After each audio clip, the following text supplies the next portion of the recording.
E aí, pessoal, como é que vocês estão? Vamos para mais um vídeo respondendo perguntas para vocês.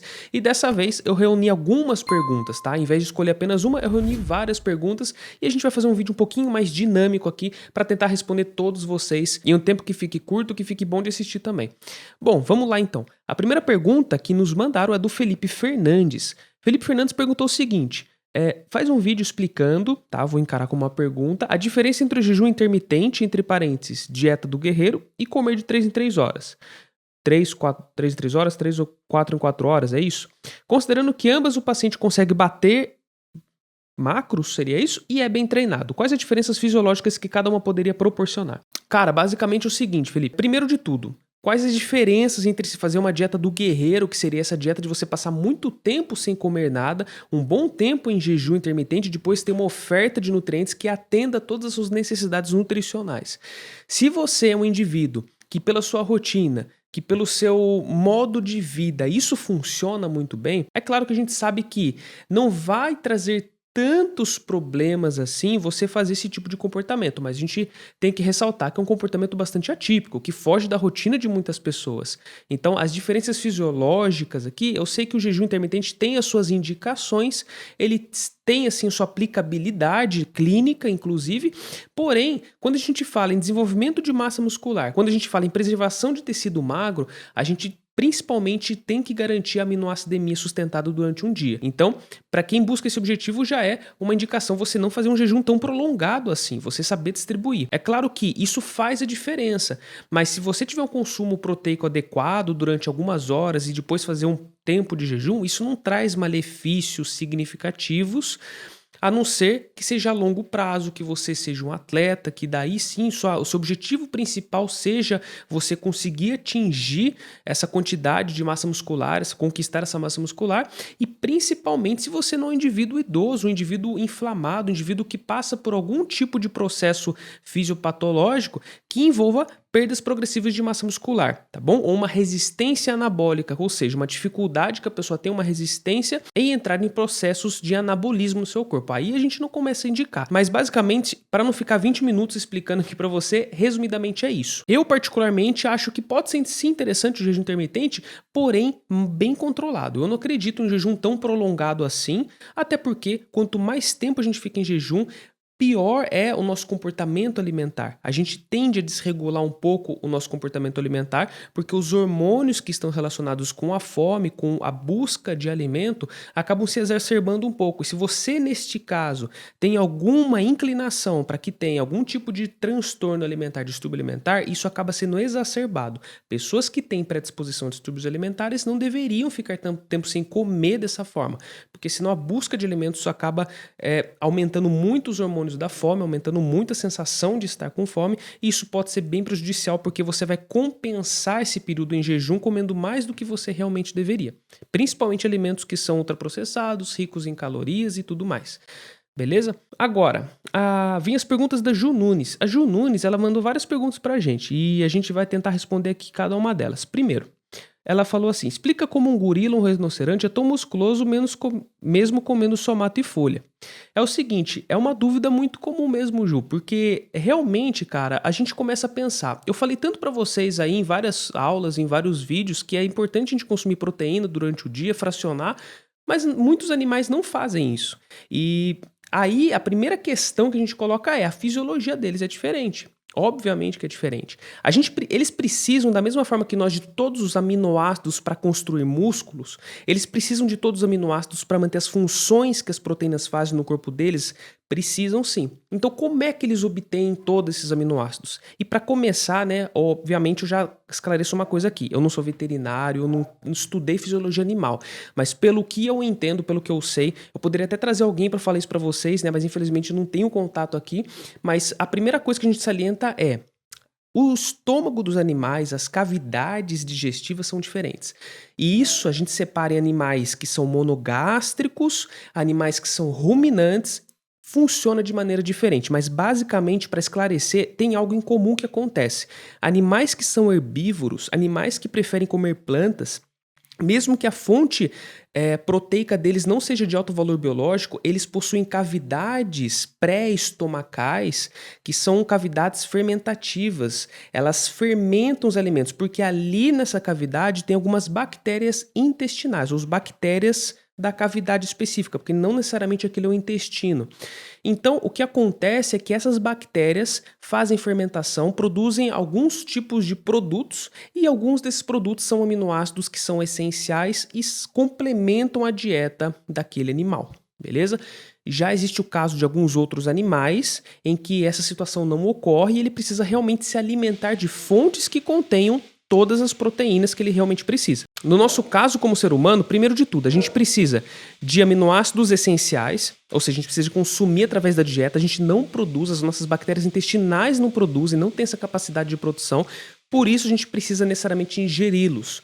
Através da nossa alimentação, a gente consegue atingir, mesmo sendo vegetariano. Combinando proteínas que tenham aminoácidos diferentes, a gente consegue atingir essa quantidade. Mas a explicação basicamente é essa. Existem animais que possuem cavidades no seu trato gastrointestinal e essas cavidades apresentam um tipo específico de microbiota que corrobora para sua ingestão alimentar e mesmo ele comendo somente plantas, ele tem enzimas que conseguem extrair bastante vitaminas e minerais dessas plantas e as bactérias intestinais fazem todo o resto do trabalho. Bom, outra pergunta da Ju Nunes. Por favor, fala da teoria da proteína do carboidrato. Alguns falam que para ficar igual ao Incrível Hulk, precisa o ser humano tequila. O ser humano precisa treinar bastante. Proteína. Sendo 75% do músculo é água. Então, o que mais o músculo precisa para ficar inchado é água e carboidrato guardado na forma de glicogênio. Ju, é o seguinte, nem sempre essa teoria de que já que é um 75% água e músculo, realmente é dessa forma. Porque os nossos tecidos corporais, assim como dos outros animais, eles têm sim grande quantidade de água. Mas isso não significa necessariamente que para construir as fibras que são separadas da água, as fibras que não são água desse tecido, precisamos de água necessariamente. Então o que acontece é o seguinte, a maior parte do nosso tecido, sim, ele tem uma quantidade muito elevada de água. Isso realmente é verdade. Só que para a gente construir essas fibras que não são água, esses 30%, a gente precisa de proteína, sim. Então, na verdade, a gente tem um estoque de carboidrato na nossa musculatura. Esse estoque, ele acaba deixando a gente um pouco mais inchado se a gente repletar esse estoque. A diferença de um cara que está depletado de glicogênio para um cara que está repleto de glicogênio realmente é significativa. Porém, isso não tem a ver com massa muscular. Isso é massa magra, sim, porque na verdade o glicogênio é um tecido que não é gordura, por isso que a gente fala que é uma massa magra, porém não significa que seja massa muscular.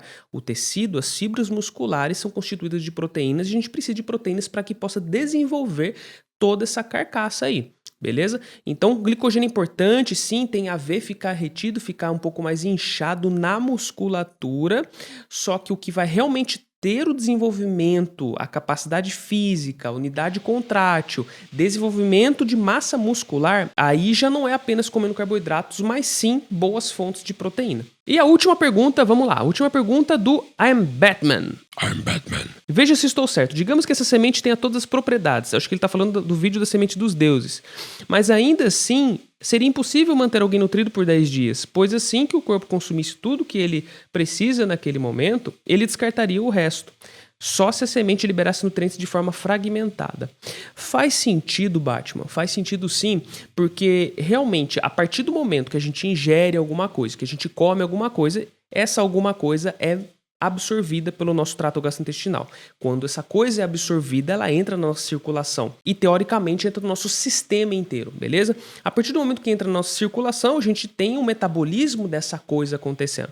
Só que aí, cara, acontece o seguinte, se isso fosse de forma fragmentada, a gente conseguiria aproveitar realmente todos esses nutrientes de forma bastante resumida, ou seja, a gente conseguiria realmente aproveitar, mas isso teria que ser a trato gastrointestinal. E eu não sei se seria tão interessante ter algo tão lentificado no nosso trato gastrointestinal. E algo que a gente questiona também no vídeo da semente dos deuses é sobre a quantidade que a gente precisaria ingerir diariamente, cara.